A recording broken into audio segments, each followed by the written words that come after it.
7 মাস চলে যাচ্ছে, ওনারা শহীদ হয়েছেন, দেশ স্বাধীন হয়েছে ঠিকই, কিন্তু দেশে এখনো কোনো বিচার পাইনি আমরা। আওয়ামী লীগের যে আমাদের সংসার নষ্ট করে আমার স্বামীকে হত্যা করে পালিয়ে দেশ থেকে চলে গেছে, এখন সে অনায়াসে আরামে ভারতে আরামে আছে, কিন্তু ওনারা যদি আমাদের বন্ধু হয়ে থাকে তাহলে ওনাদের ওই শেখ হাসিনাকে যেন ওই দেশ থেকে তাড়িয়ে দিয়ে বাংলাদেশে ফিরিয়ে দেয়, আর বাংলাদেশের মানুষ যেন তাকে ফিরিয়ে এনে তার বিচার করে, তার ফাঁসি দেয়। ওনার জন্য আমরা আজকে রাস্তায় দাঁড়িয়ে আছি। আজকে আমাদের এইখানে দাঁড়িয়ে স্বাধীন হত্যার জন্য বিচার পাইতে হইতেছে। আমি কোনোদিন রাস্তায় বের হইনি, আজকে আমাদের রাস্তায় নামিয়ে দিয়েছে। যে আমার সন্তান শহীদ হওয়ার কারণে সন্তানের বিচার চাই, অতএব আমার সন্তান যেভাবে মারা গেছে সেভাবে বিচার চাই। আমার স্বামীর নাম মোহাম্মদ ইসলাম।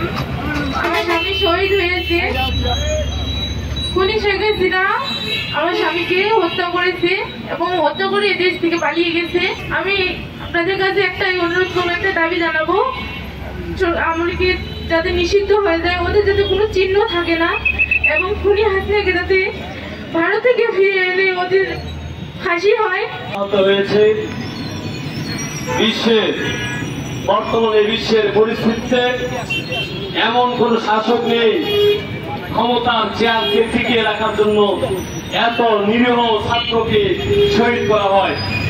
এরপরও যে শহীদ শাসক অগণিত অসংখ্য ছাত্র জনতাকে শহীদ করার পরও এখনো সেই সংগঠনকে বাংলাদেশে আইনানুগভাবে নিষিদ্ধ ঘোষণা করা হচ্ছে না। আমরা বড় পরিতাপের সাথে জানাই, এই ডক্টর ইউনূস সরকারকে আমরা ছাত্র জনতার অভ্যুত্থানের মাধ্যমে আমরা ক্ষমতায় বসিয়েছি। এই ছাত্ররা চেয়েছে, তাদের যে মনের আকাঙ্ক্ষা ছিল সর্বপ্রথম আওয়ামী সরকারকে, আওয়ামী লীগের এই রাজনীতিকে বাংলাদেশে নিষিদ্ধ ঘোষণা করা। সেই সকল আওয়ামী দোষর, সেই সকল মানুষ, সেই সকল নেতা কর্মী যাদের পাঁচজনকে সাপলা চত্বরে অসংখ্য আলেম ওলামাকে হত্যার পরেও যাদের মধ্যে কোনো অনুশোচনার উদ্বেগ হয় নাই, যারা পিলখানায় 54 জন সেনা অফিসারকে হত্যার পরেও যাদের মধ্যে কোনো অনুশোচনা ছিল না, তারাই আজকে রাজনীতিতে নতুন ভাবে পুনর্বাসিত হচ্ছে, রাজনীতির মাঠে গলা উঁচু করে কথা বলছে এবং বুক চিতিয়ে রাস্তায় ঘুরে বেড়াচ্ছে। যদি তাই হয়ে থাকে তাহলে নতুন বন্দোবস্ত বলতে এখানে আর কিছুই থাকে না। আবার সেই আওয়ামী লীগ এবং আওয়ামী লীগের দোসরেরাই ঘুরে ফিরে রাজনীতির মাঠে। আমরা দেখছি গণহত্যাকারী দলকে এই বাংলার মাটিতে নিষিদ্ধ করতে চাই। এই যে ফ্যাসিস্ট আওয়ামী লীগ, এদের নিষিদ্ধকরণ মানে একদম বাংলাদেশ থেকে এরা যেন কখনো রাজনীতিতে ফিরে আসতে না পারে।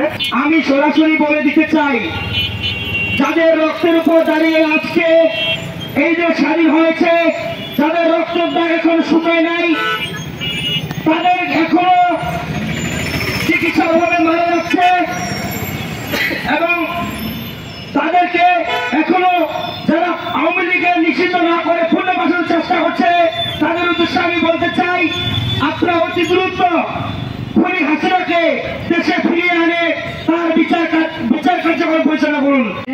হেফাজতে ইসলামের শান্তিপূর্ণ সমাবেশে রাতের আধারে চালানো হয় নৃশংস হত্যাযজ্ঞ।